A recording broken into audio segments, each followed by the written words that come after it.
The next thing I want to ask you guys is, do you want to know how to build this yourself? Do you want to know how to build this yourself? So the hardest thing that you are going to do in this entire process when you're building it is build the video. How many of you are a little scared of building the video? It's okay, be honest. Some of you haven't done this before. Right now, me and Ashton are working on some stuff where we want her to be more comfortable on video because she's awesome and we want more people to get to know her, but she's not as comfortable on video. And all I told Ashton was, I was like, Ashton, I've been there. I just got on video a lot, and I didn't show anybody half of those videos, but I just recorded myself a lot, and it helps. So if you're not comfortable with it yet, the only thing that's going to solve it is doing it, but it's going to help if you have a formula, and I'm going to give you the formula. So first things first, here's the good news. 3% of this video, if you hack this together the right way, is just a shot of you talking. That's only 3%. But some people leave this out and miss a huge opportunity. Okay? What if I told you out of a 5-minute video, you've only got to be on the screen for 20 seconds and you get the same effect? Would that be nice? Would that be nice? The key is what most people's brains don't process is this. If somebody starts off the video on the screen and ends the video on the screen, they don't really process that they weren't on the screen through the middle of it. Can you guys agree with that? I mean, do you agree with that? Like, we don't even think about it really because we've already connected. We've already seen the face talking. We've already connected. Now, here's the other good news. Do you think you need an expensive camera to be on video? The webinar page that probably got most of you in this challenge by getting you to sign up for the webinar, it was literally an iPhone, guys. It was nothing crazy. An iPhone, an Android, whatever you got, shoot it there. It doesn't have to be fancy. As a matter of fact, it's usually a lot better when it's not fancy. Okay? So here's the thing. 3% of this video is going to be of your face talking. I'm going to tell you exactly what to say, too, by the way. 90% of it's you going through a PowerPoint where you're just talking over slides like I'm doing right now. Okay? Does that make sense to everybody?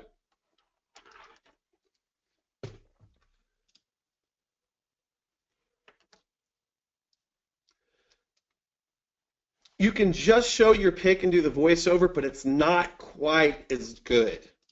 Can I show you a really quick example of what I mean that was really going to drive this home to you guys?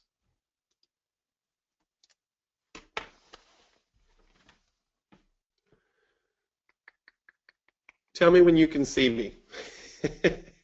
Tell me when you can see me. Yeah.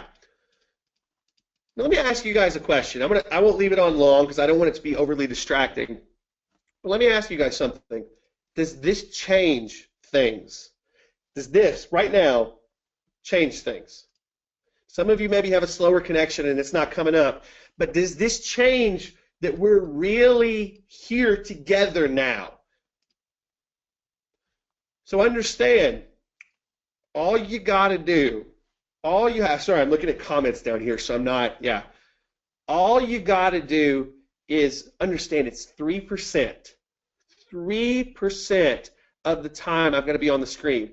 So if you do that, it's going to be a different ball game. I know, yeah, I absolutely need to shave, right? But that's the cool thing. What's so great about this is it's not live. You guys can edit this, you can do whatever, but 3%. 20 seconds is all you got to be on the screen. Opening, closing, the middle's a PowerPoint. Okay, I'm going to get off the screen here so that we can focus on what we're actually doing and you're not looking at me needing to shave. But you get what I'm saying, right? People, Scott nailed it. This is the key. People want to do business with real people, not people hiding behind a PowerPoint. But if you want to do a PowerPoint for most of the presentation, if you open with you and close with you and then sandwich the PowerPoint in between, they won't even notice. It's really crazy. Okay, let me get off the screen here. Am I off the screen now? We good? Good.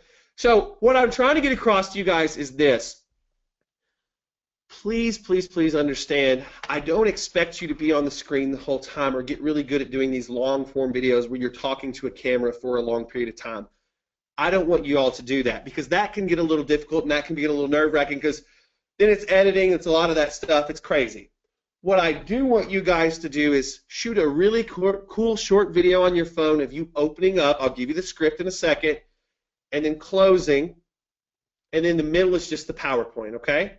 By the way, just so you guys understand, since we're all doing the same example this first time, tonight I'm shooting you guys a video, so when all the replays come up, I'm going to shoot you guys a video that shows you how to use the formulas that I'm about to give you and gives you a model to work off of. Cool? So this first time that you do it, because I know this is new for a lot of you, the first time that you do it, I'll give you the formula, I'll give you the steps, but all you need to understand is you can mimic my video the first time to get your feet wet. Okay? Cool. Let's keep going. Here is the on-camera shot. Okay? The on-camera shot. Here's what it is. Old school, you've heard it 1,000 times before, but here's what it is. Hi, I'm Ben Atkins with Fearless Social. Today I'm going to show you the 7-step formula for getting 34% less cost on your Facebook ads. It's what we've used. It's worked for us. This matters because you're going to be able to run your ads to a larger audience, get more people to see your ads, and make more sales for cheaper and get a higher ROI. So grab a notepad. Let me show you the 7 things that it takes to do that. Who you are, what you got for them. Now that was off the cuff, it sucked. You might want to write it down. Why it matters, what they should do next. The one that I actually send you guys later will be much more put together. Who you are, what you've got for them, why that thing matters to them, what they should do next. Does everybody understand that?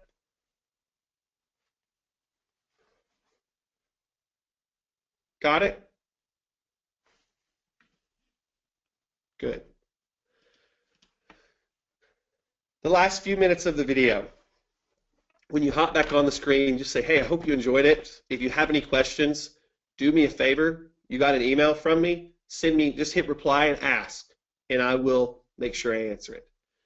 What are you doing there? You're referring back to your email that they opted in for. They can ask you questions.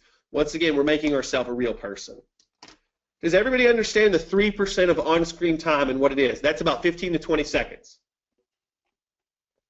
Give me a yes if you understand what we're doing on screen. Okay?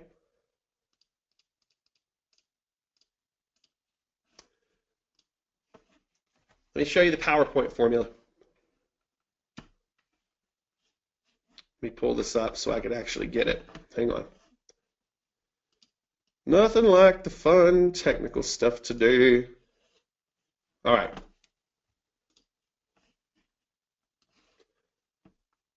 Should be pulling up right now. You guys can see it. When we get into the actual PowerPoint, this is the easy part, because once you've built this, it's done. What's even better is I'm going to build the first one for you, and all you have to do is change out some of the pictures so that it's yours. Okay? So not only will you be getting this, but I'll send you the slides for the first one so you can just change things out. And you can use this over and over no matter what product you're using, okay? So, quick little title of the presentation. Guess what? It's just the opt-in page headline here, okay? Your name and picture and your logo. We'll go through why the logo is important in a bit. The next thing is quickly tell them what they're going to learn in the next and give them estimated minutes. How many of you